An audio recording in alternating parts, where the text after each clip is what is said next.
So we did collect the 165, and if you look at, when you look at budget for fiscal year 17, you'll notice that it's in line. But you'll notice that that difference between the fiscal year budget accounts for the 463,534 difference. And so what we would chalk that up to is learning about how we're collecting taxes and the rate in which we're collecting taxes, and we've worked that into the fiscal year 17 budget. So basically, we worked with $5.371 million.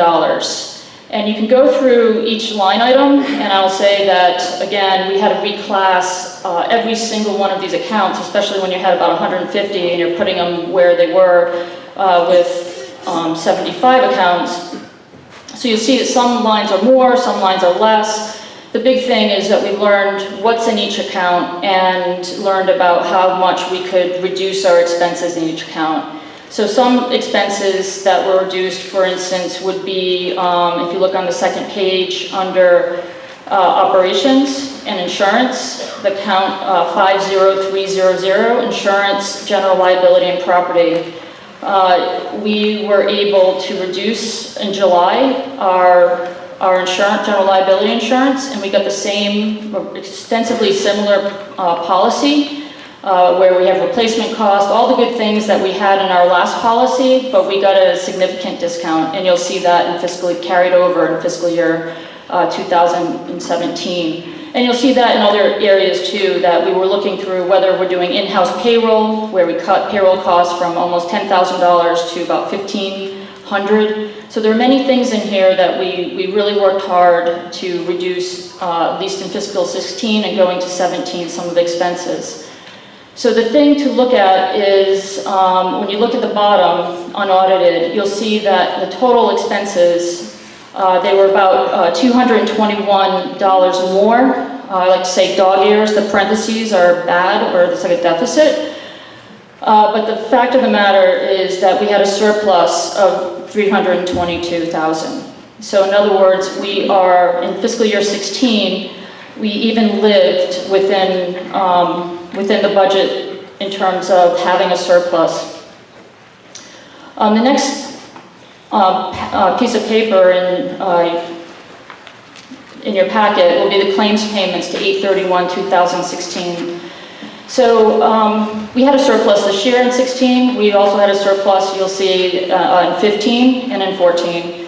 In addition, if you were attending these meetings, you will notice that we received an insurance payment of $850,000 from an insurance claim. So what did we do with all these surpluses? Well, we paid off debt. We paid off a lot of it. So the district had about $5.4 million of claims in the bankruptcy.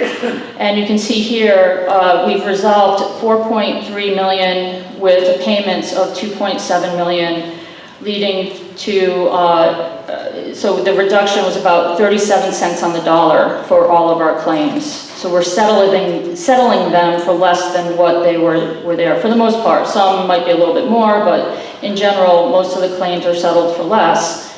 So what's outstanding? Outstanding is, well, the most important thing to know is that our major debt has been settled as of today. So the MERS payment, MERS being the municipal pension, those payments have been sent to MERS, and we are now clear with MERS. Central Bank, many of you know we had a very big loan with Central Bank, and that has also been paid in full. Kent County Water Authority is another one, Town of Coventry, of course. You can go through here and see. So what do we have left in debt? Not much. We do owe small debt to we still owe a settlement to the union for the fiscal year 16, the beginning part of it. We also owe some small retirees, some debt there, and then some more small, tiny payments here and there. As soon as we get them, we process them as soon as possible, as soon as they're known. So we're leaving fiscal year 16 under budget and without debt, which puts us in a great place to look at 2017.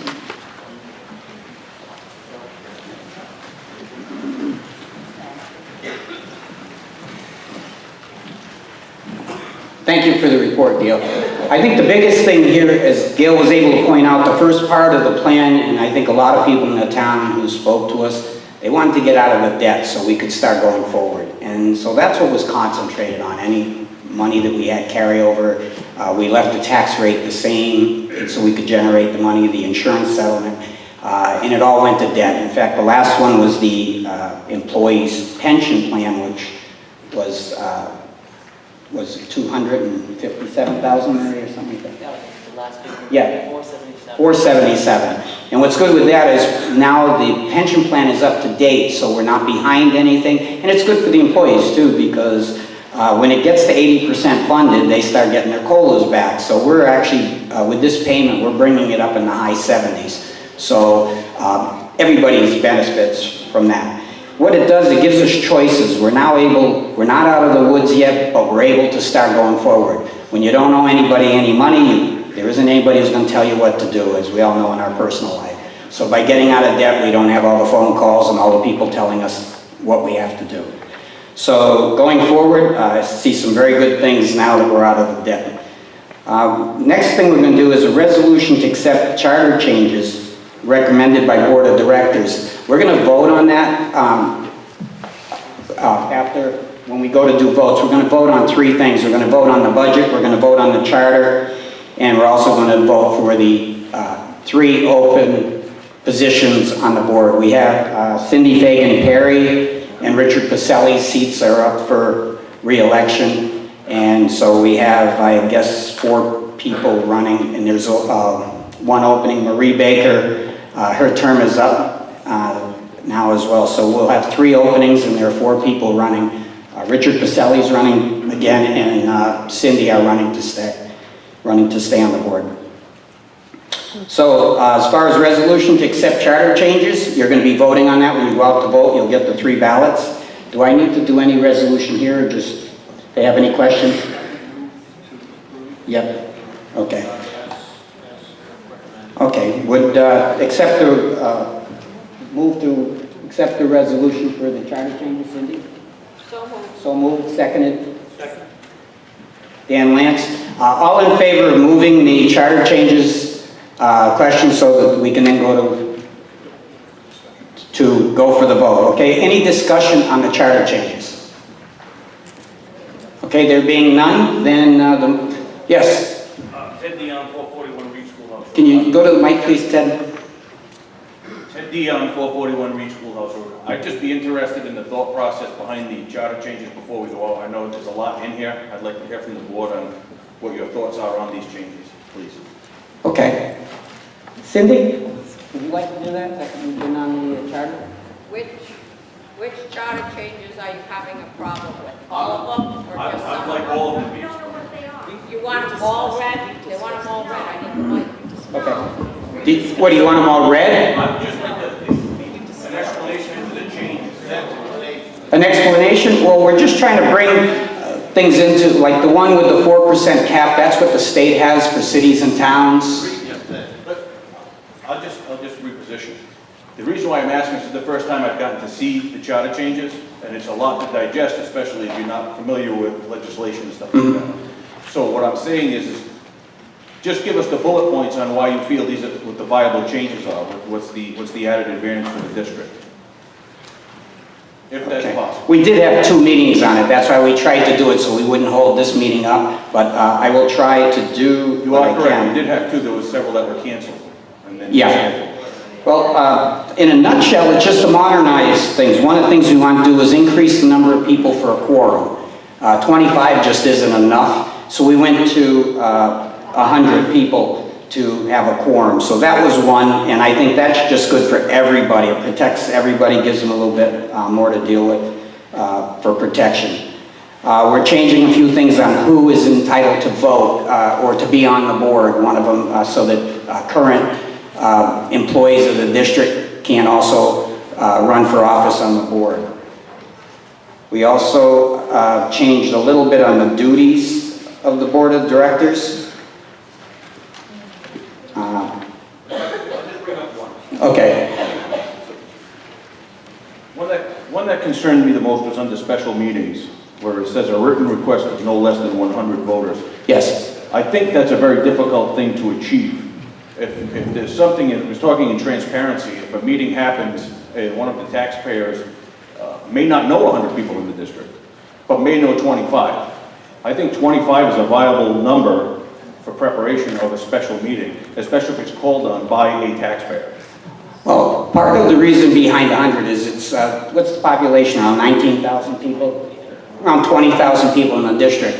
So 100 just makes a person think about it, be more serious about it. 25, somebody could just have a bad day and go get 25 signatures. So it's enough to make it so that somebody's actually serious. We've only had really one event like that in town, and we really are following the town. This is, basically, is this what the town does? They have a certain percentage, correct? Yeah, that's good to do with the debt. Huh? That's good to do with the debt, the caps, and to go to an open referendum. This really, the special meeting lines up with the quorum required for a regular meeting. Okay, this lines up with the quorum for a regular meeting. Like here, we have 100 people. So your monthly meetings will require 100 people? No, the annual meeting. Okay. Monthly meetings are only the board meetings. Technically, they don't. And how many people do you get at the board meetings?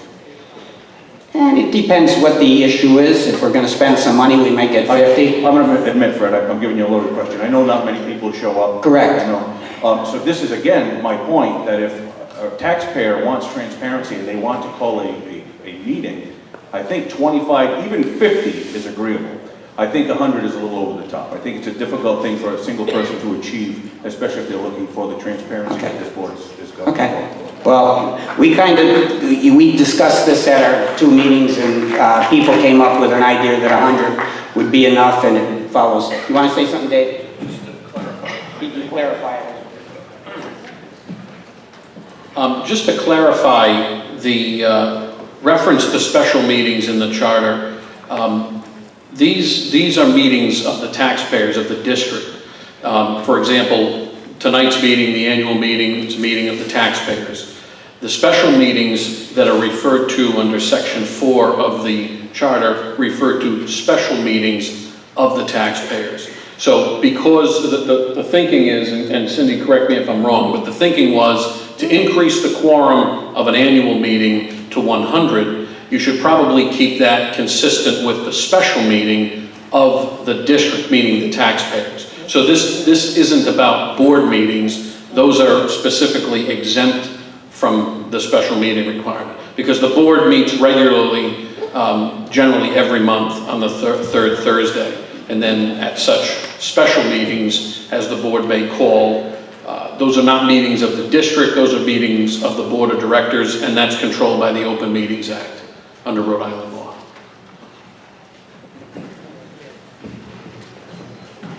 Okay, so that's basically, we're just staying consistent with it. Any other questions on any of these other ones? Yes, Mr. Fay, come on down, please.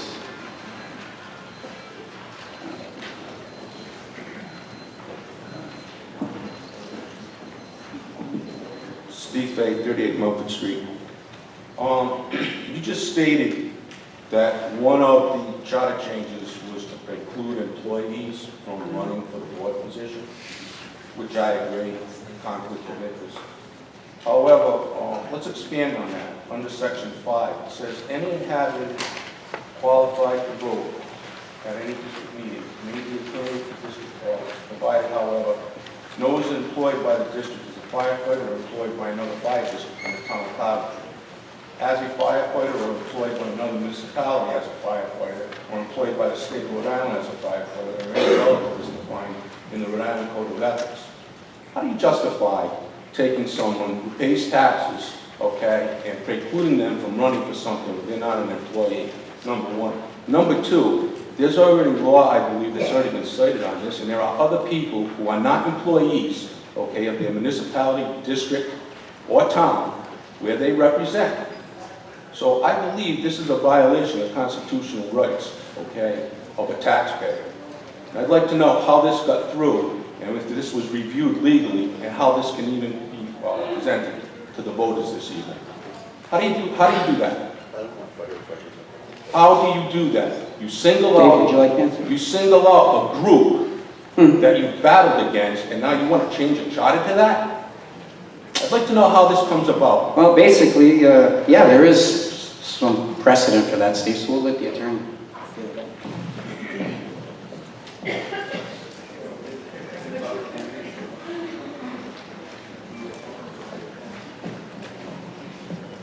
So to try to address your questions, and this was discussed at a couple of board meetings when they were reviewing the charter, the intention of this section is to address nepotism and conflict of interest, hence the reference to the Rhode Island general laws under the Code of Ethics. So without trying to be flip, the recommendation by the board are all of these charter changes. This is included in one of them. Quite frankly, if someone determines that they feel disenfranchised by this provision, they're welcome to submit their candidacy and see what happens. I don't see it as a candidacy issue. I believe this is a civil right issue, so we'll run down that road. Thank you. Okay, thank you. Any other questions on the charter changes? Ken Montville, 27 Cobblestone Terrace. On that same Was it issue, Ken Moffett? Montville, M-O-N-T-V-I-L-L-E. Okay, Ken Moffett. On And that your same- address? 27 Cobblestone Terrace. Okay. On that same issue that was just brought up, I asked you at the Board of Directors meeting, you alluded to the fact that you're going by the Ethics Commission in making this charter change. Has the Ethics Commission ruled that firefighters in other municipalities should not be allowed to serve on the Board of Directors? Has that been Ethics Commission ruled? I don't believe we've addressed it, but I don't know if anyone else has, and you're free to do it. Of course, you're free to... Well, I can tell you they haven't. Huh? I can tell you they haven't. Huh? We never held issue with that. The Ethics Commission has ruled that that's fine, that that's okay.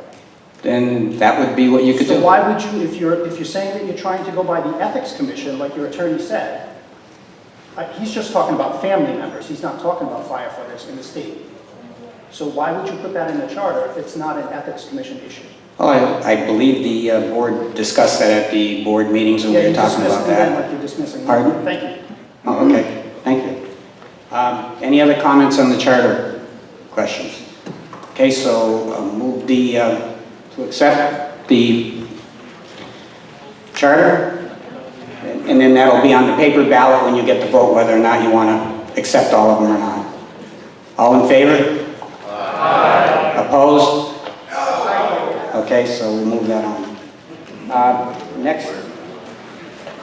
Resolution to adopt the 2016-2017 budget proposed by the CCFD Board of Directors. Sure. Just for clarification, when we vote, will it be on each charter change, or is it one lump charter change? Individual. It's yes or no for all of them. Oh, that's not.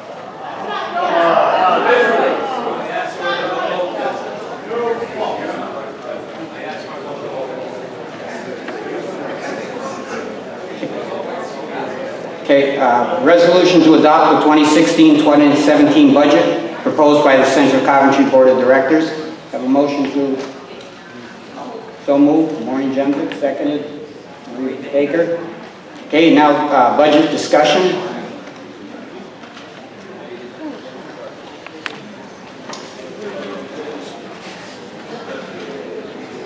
Yeah, I'd like you to just go up and take care of that. Gail Corrigan, our district manager, will address it.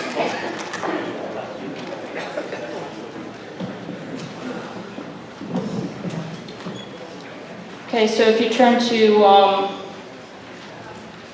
the fiscal year 2016-17 budget, it's the last pages in your packet. And one thing I wanted to do here was put it in context for you about where this district has been. Because once all the accounts were reclassed, then we were able to actually do comparisons over time. So one thing to note is you'll see on the top, it'll be say fiscal year 14, fiscal year 15, 16, and then the 17 is what we're proposed. If you look at 16, you go to the bottom, the third page, you'll see that surplus that we discussed. That's at 322. And you also see the surpluses in the past. The 689,000 and the 845 for 15. And so again, these surpluses plus that insurance settlement was used to pay off debt. The fiscal year 14, your first column there, that's actually an audited number. And so that's the number for 14. And so you can see that in 14, the district revenue was $6.6 million. And the district ended up spending a little bit less than 6 with that, so you had a surplus of 689. So when preparing the 17 budget, one of the big things was to learn from 16 and what the costs were running. So the first thing to note is the tax levy is a decrease. Right now we're at 2.46 per thousand on residential and 1.5 that time for commercial. And the proposed tax is 2.37. So a little bit less. And when you look at that number in terms of the current year levy, it's going to be a little bit less than 4 million. That's assuming a 91% collection rate. So we're not going to assume collection rates of 100%. We're going to be very realistic about what we're collecting. And you can see also we're assuming in terms of prior year taxes, right now we have about 465,000 outstanding for the fiscal year 16. Those are taxes that have yet to be collected. So again, potentially we'll have a tax sale, but again, we're going to get some of those taxes in the future. You'll see the rescue runs are down a little bit. Rescue runs, as you can see, have been trending downward over time. And rescue runs are probably trending up in terms of recovering over time. So in 14, we had an audited figure of almost 900,000. In 16, we're looking at 720. So being conservative, we're at 675. So bringing down, if you have any questions about any of these numbers specifically, we can review them, but we're looking at $4.9 million in revenue. Going with all the costs, each line item has been definitely costed out. And so just to show, some of the things we're just spending a lot less. So if you look in fiscal year 14, you'll see that halfway through administration, you'll see that 392,078, so almost 400,000. That was the payments to Special Master Richard Land. So obviously that's not happening anymore. And our legal costs are now, we're budgeting at about 95,000. So almost a quarter of what we were spending back in 14. And you can look at insurance as another one of those line items that tends to have been very heavy. So if you look at that, my favorite 50300, insurance, general liability, and property. In fiscal year 14, audited number was 145,000, and now we're at 55,000. So almost 100,000 savings. And again, that's with a like insurance policy, shopping it, and also getting our financial house in order. We're not in a bankruptcy anymore, and because we aren't, we are able to shop that insurance a lot more aggressively. We can go through the personnel costs for the union are based on the FIFRA contract. So in fiscal year 17, there was a 2% across the board raise. And medical insurance is also something that we've tried to shop aggressively and got better rates on. Then pretty much it's very standard from what's happened historically, and just to put your attention to other expenditures. Hydrants I've been running about 196,000. I think the chief has a to the penny number. It's based on how many hydrants we actually have in service. And we do know that there have been some grumblings from Kent County Water Authority that they would be increasing the rate. So we did build in 10% increase, that 20,000 for that rate. Capital purchases, you'll see that in fiscal year 16, 264,000 was spent on capital purchases. There's 2 new rescues and some other equipment. In 2017, we're looking to lease a new pumper, and then also buy turnout gear and some other capital items. And then finally, you can see the debt leasement claim payments. Other, like as I mentioned, the 115, we do have monies that are still owed, and we think that's an appropriate allocation for that amount. So with these amounts, so we have a balanced budget of 4.9 million of revenue collected and 4.9 million revenue expended.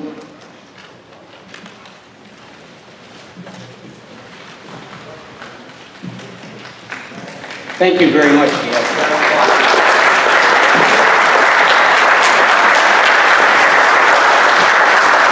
I'd like to really thank everybody on the board who's worked so hard, and Gail, who came in and really, I'm not going to belabor the point, but things were handed, when they were handed to us, they were pretty much messed up, and we got it going, and everybody contributed, and Gail has been starting to put it together. You can see how, working on the debt and working on all the things, and we feel really positive going forward, and we think we're going to be able to do some great things, and I appreciate it. Gail, thank you very much.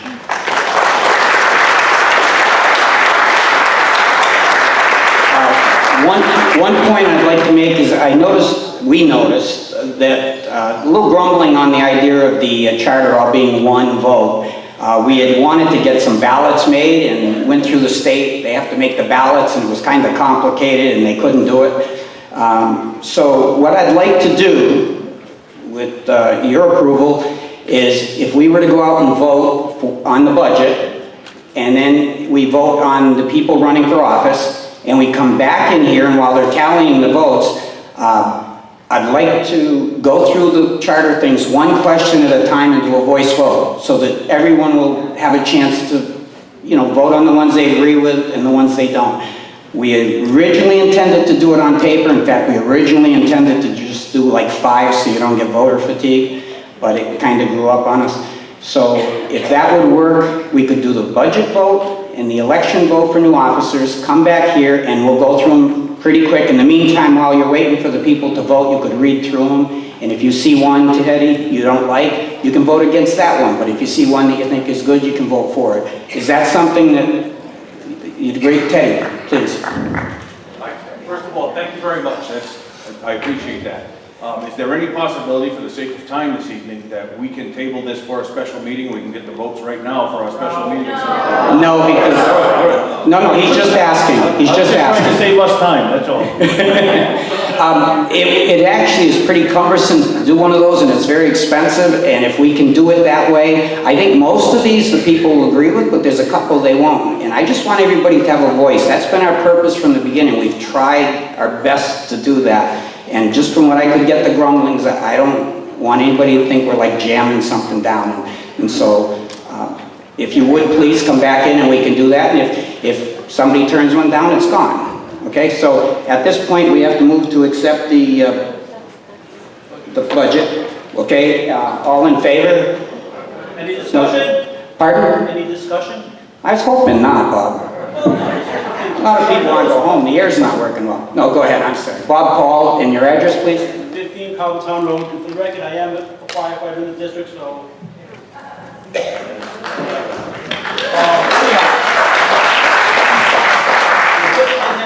Last week, I get that all the time, was higher than this one. It was like over a $250,000 difference from Thursday to now. Am I right? $4 million? No, about $400,000 to $300,000 difference. Last week's budget? Yep.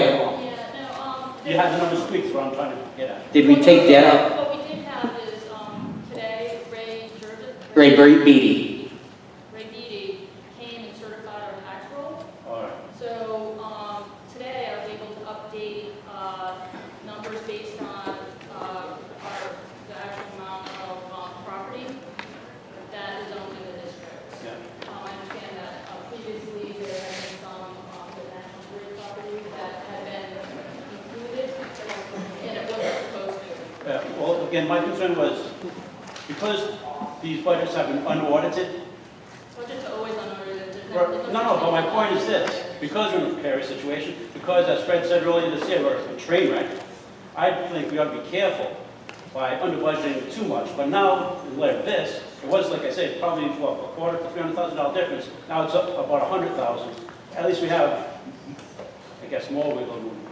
But what I also want to know is, we're losing more and more firefighters. I don't know if you guys know where. Well, we lost 2 earlier this month. We're losing probably 3 to 4 more by the end of this year. Any chance of you hiring and maybe maintaining the workforce? Yes. Yes, absolutely. Yeah, we're actually started it, and we're going to be getting involved in that like right away. That's like, well, there's quite a few things that are very important. That's one of them, but that's right up there near the top. Absolutely, Bob. And also, we were, like you said, we were a train wreck. We were. Started this year. Not anymore. My question is, where'd the money come from? You haven't raised taxes. You haven't sold stuff to make a profit. Where'd the money come from? Remember Judge Stern said he didn't have a printing press? Well, we found one in Washington. No, seriously. I'm serious. You know what I'm now looking for? Is thanks firefighters for working 24-hour shifts, extended hours without the extra pay, and no holidays up until now. Okay. Thank you, would be nice. Yes. Thank you for getting us out of debt, would be nice. In favor of that. Let's have a round of applause for our firefighters. Thank you very much.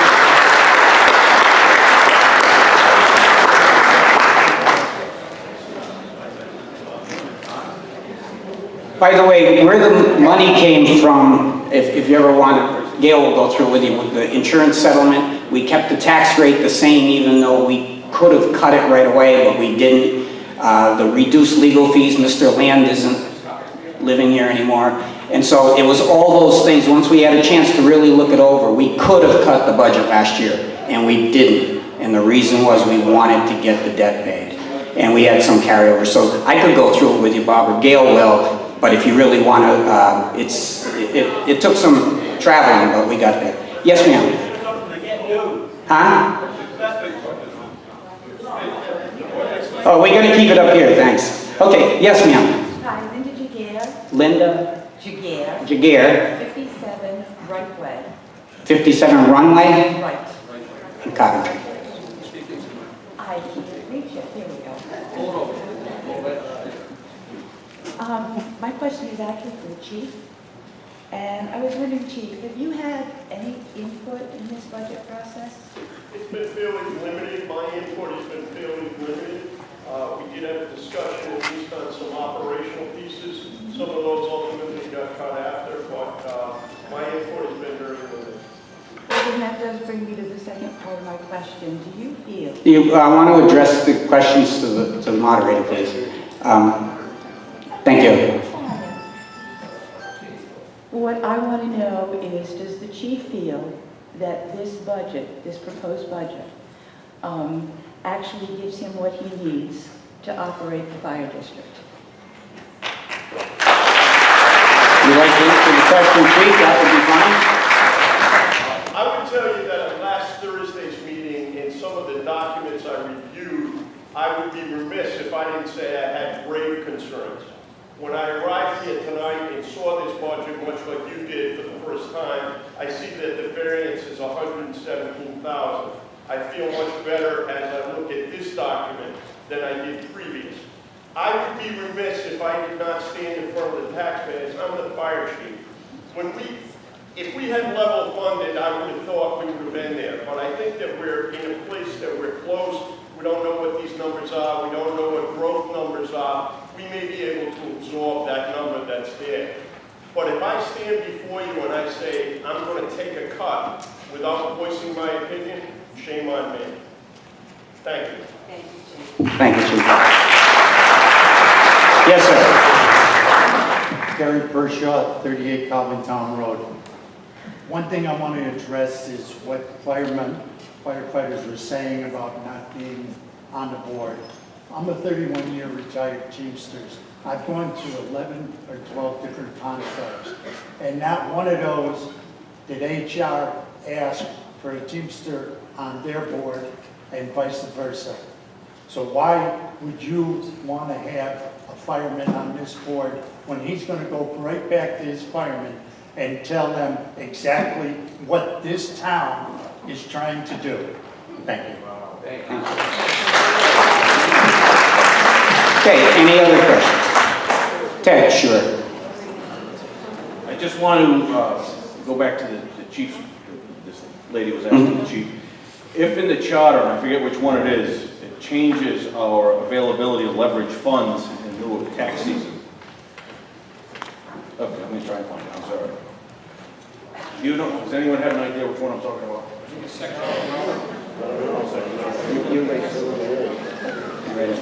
I read through them earlier, I'm sorry, I didn't want to. Hey, Teddy, Yeah. you know, how about if we do that after, because a lot of people want to vote, and then when we go through the charter things, would that be all right? Yeah, sure. And then we'll look it up in the meantime? Well, we'll definitely come back to it. Thank you. In the meantime, we'd like to get ready to go vote, and just before, is this a question on the budget? Absolutely, it's a question on the budget and our debt, what we have. Okay, Keith DeCesare, what's your address, Keith? 1585 Harkney Hill Road. Okay. Fred, my question is that, how much money do we have in the bank right now? Oh, 1.1 million. What? 1.1, but that is less, not less than $478,000 payment that we just made to pay off the back payments to MERS. So that's We have approximately rounded $640,000 that will pay payroll through November 15th for the next 8 weeks.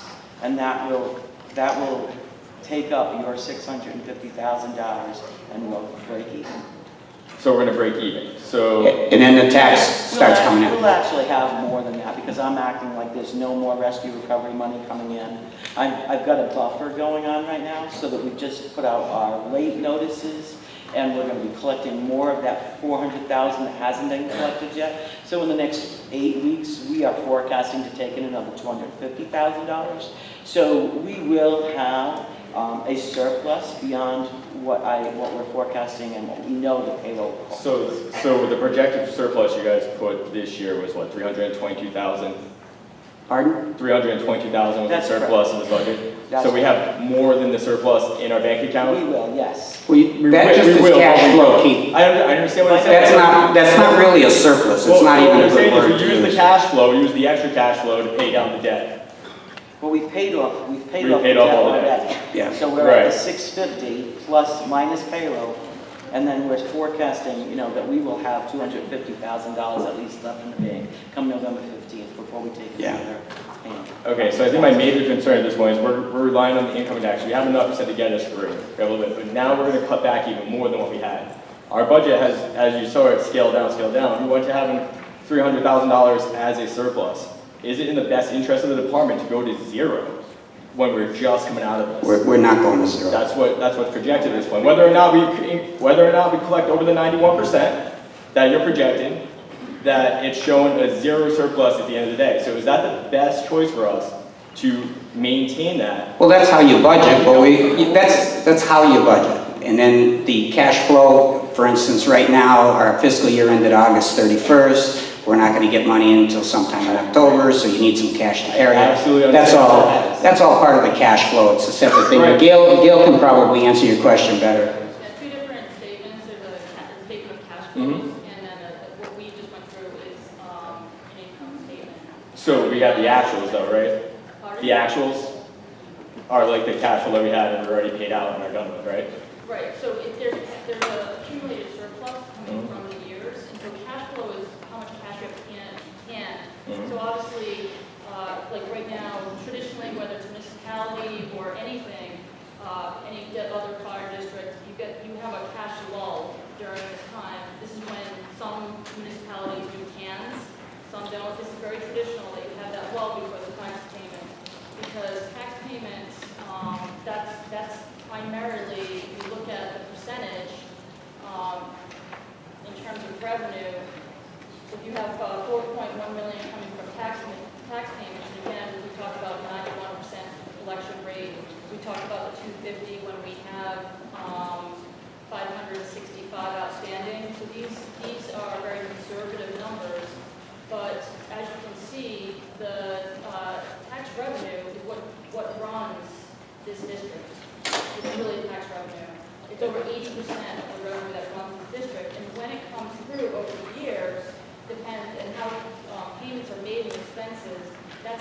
flow statement and cash flow forecast was done separately. I understand, so I guess my concern is, do we really feel comfortable leaving it as low as we have right now, kind of that we would probably maintain for one more year? We could maintain and be on the safer side. We've all been through the bankruptcy and stuff before, and I just want to see, you know, it succeed. So if you guys say you think that cut's acceptable, I mean, we see it, but I mean, to me, I would pretty much want to level fund one more year, and we're out of it 100%. Yep, well, that's the budget we came up with that we feel is going to carry the district. Any other questions on the budget, please?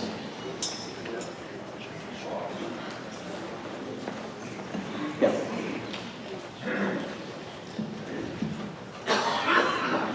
Hi, Stanley Sismonic, 12 Giovanni Rose Court. Question, how long, the board had to approve those charter changes, how long has that been, when was that voted on? As far as us presenting it to the voters, Yeah. we had meetings the last August and September. We had meetings and we discussed the charter changes, but we only come up with them and then present them to you. We don't actually pass them. Okay, but they've been available like for at least a couple of weeks. More than that. More than that. Yeah, and we massaged a few of them at probably about 2 weeks. Okay, my point is, if you do it the way you're talking about with this guy, you're gonna lose a lot of the voters, they're not gonna come back with the charter changes, which then could pass by a very eager margin. So why don't you just follow the agenda as printed? Okay. Okay, so we're ready to move to the vote. Okay, and Marie would like to say something before she...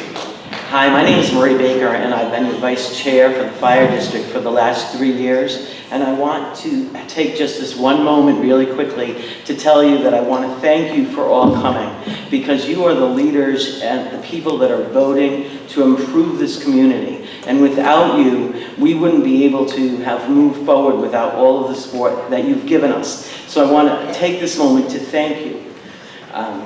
I want you also to know that 4 years ago, I was you when Richard Land stood in front of us and told us that we were bankrupt. And at that time, Pat Morgan came around asking every single taxpayer if we wanted to get together and join and create a task force to improve our community.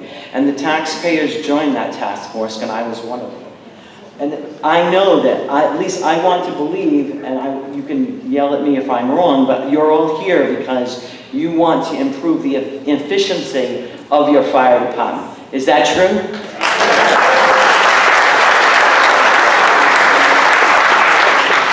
Then I want to let you know this.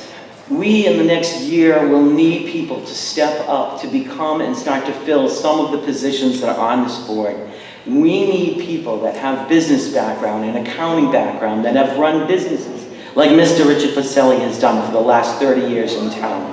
We need people to apply and run for these positions. So the instructions for how to do so are on Coventry, Central Coventry Fire's website. They're also on coventryrescue.com.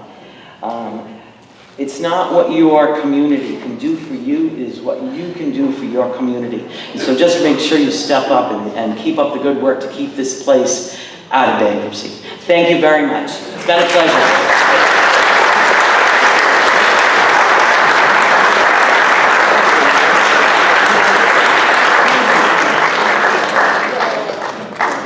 On behalf of the Board of Directors, we just want to give Marie some flowers for all the hard work she's done over the last 3 years.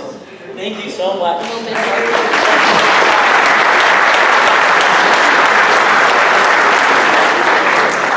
Okay,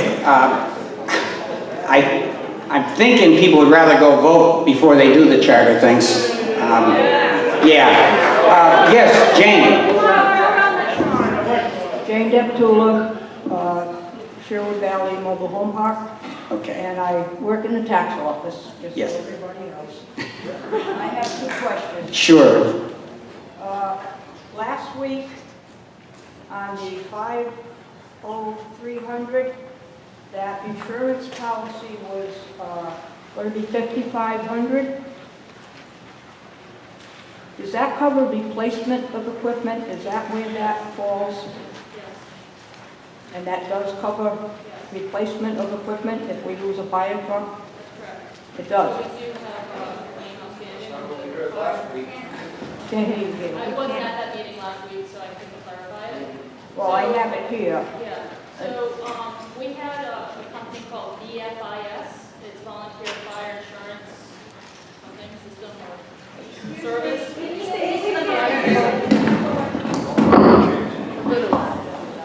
Yes, so previously we had a company called VFIS.